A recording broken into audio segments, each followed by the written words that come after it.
में इनकलाबी नौजवान सभा भोजपुर जिला कमेटी की ओर से नौजवानों के भविष्य और सरकार की नीतियों को लेकर एक भव्य यूथ कन्वेंशन का आयोजन क्रांति पार्क जवाहर टोला में किया गया। इस कन्वेंशन में जिले के विभिन्न प्रखंडों से बड़ी संख्या में युवाओं ने भाग लिया।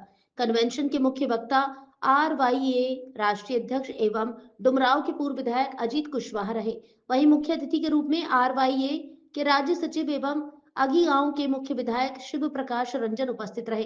कार्यक्रम की शुरुआत रोहित वेमुला की 10वीं बरसी पर उन्हें श्रद्धांजलि अर्पित कर की गई। मुख्य वक्ता अजीत कुशवाहा ने केंद्र और राज्य सरकार पर युवाओं के साथ धोखा करने का आरोप लगाते हुए कहा कि सत्ता में आने के बाद नौकरी और भविष्य जैसे अहम मुद्दों को भुला दिया जाता है और युवाओं को नफरत की राजनीति में उलझाया जा रहा है। उन्होंने कहा कि रोजगार के बिना बड़े बड़े प्रतीकात्मक मुद्दों से युवाओं का भविष्य नहीं बदलेगा। राज्य सचिव शिव प्रकाश रंजन ने कहा कि सरकारों द्वारा किए गए रोजगार के वादे आज तक पूरे नहीं हुए हैं।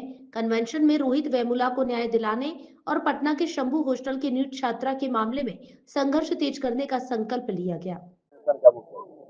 ये इनकलाबी नौजवान सभा RYA की जिला स्तरीय मीटिंग और यूथ कन्वेंशन आज हम लोगों ने आयोजित किया है।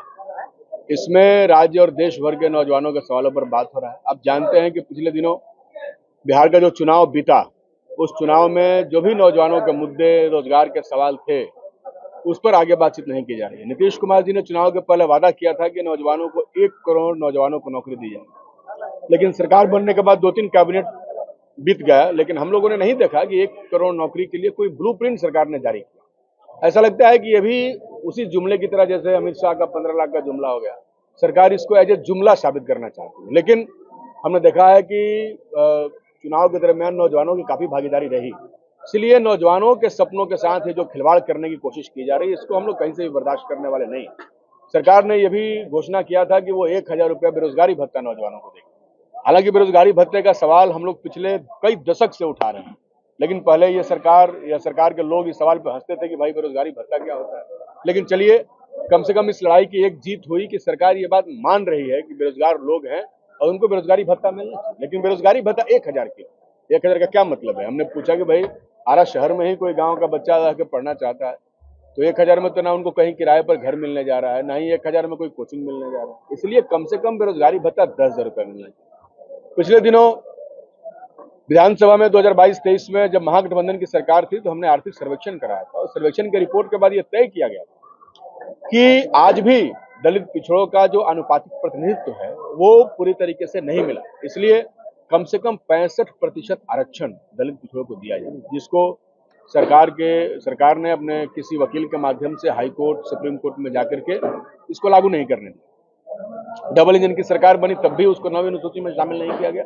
ये सारे सवाल हैं जिसके ऊपर हम लोग लड़ रहे हैं और बिहार के नौजवानों को जिस तरीके से सांप्रदायिक उन्माद में ढकेलने की कोशिश की जा रही है। आज नौजवानों को नौकरी की जरूरत है, नौजवानों को विश्वविद्यालयों की जरूरत है, नौजवानों को कॉलेजों की जरूरत है, नौजवानों को अस्पतालों की जरूरत है। तो सरकार बिहार में शिवलिंग का स्थापना कर रही है, ना वो अस्पताल का स्थापना कर रही है, ना ही यूनिवर्सिटीज और कॉलेज का स्थापना कर रही है। तो सरकार यही चाहती है कि सब लोग शिव जी के भांग में मस्त रहे और सरकार अपने काम में ये चाहते हैं कि देश के नौजवानों के आत्मा को मार दिया। ऐसे ही नहीं, प्रधानमंत्री इस देश के नौजवानों को संबोधित करते हुए कहते हैं क्या ये समय आ गया कि अब हम सब रील बना करके पैसा कमाएंगे? क्या रील बनाना ही रोजगार हो गया? ठीक उसी तरीके से जैसे किसी समय में सरकार प्रधानमंत्री ने कह दिया GTV में एक इंटरव्यू देते हुए कि बताइए आपके मीडिया हाउस के बाहर जो पकौड़ा बेच रहा है, आप उसको मानते हैं कि नहीं मानते हैं कि वो रोजगार कर रहे हैं? तो इस देश का प्रधानमंत्री इस देश के नौजवानों को कभी पकौड़ा बेचने की बात करते हैं, कभी रील बना करके रोजगार देने की बात करते हैं, लेकिन वास्तव में जो रोजगार का सवाल है, जो रोजगार का प्रश्न है, उस पर इस देश के प्रधानमंत्री या डबल इंजन में इस राज्य के, बिहार राज्य के मुख्यमंत्री जी कई बात नहीं। पिछले दिनों बिहार विधानसभा के चुनाव हुए और बिहार विधानसभा के चुनाव में हमने देखा कि राज्य के करोड़ों नौजवानों ने सक्रिय हिस्सेदारी की, सक्रिय भूमिका निभाई। उनका सवाल था रोजगार, उनकी सवाल थी नौकरी, उनका सवाल था पलायन। मैं भी हम बिल्कुल नहीं मानता। हाँ, ये ठीक है, बहुत कम अंतरों से चुनाव हम लोग कई सारे जगहों पर हार गए, लेकिन इसका मतलब ये नहीं कि चुनाव का वो मुद्दा नहीं था। वो मुद्दा था, उस मुद्दे पर कुलबंदी भी हुई, उस मुद्दे पर वोट भी हुआ, लेकिन जो देश के अंदर वोट चोरी का सवाल है, वह सवाल मौजूद है। आज बिहार के अंदर अपने 21वें साल में मुख्यमंत्री जी प्रवेश किए हैं लेकिन अब देखिए कि बिहार के नौजवान इस सरकार से बहुत खुश नहीं है, क्योंकि उन्हें पता है कि पिछले 20 वर्षों में नीतीश कुमार ने बिहार के नौजवानों के सवाल का समाधान नहीं निकाला।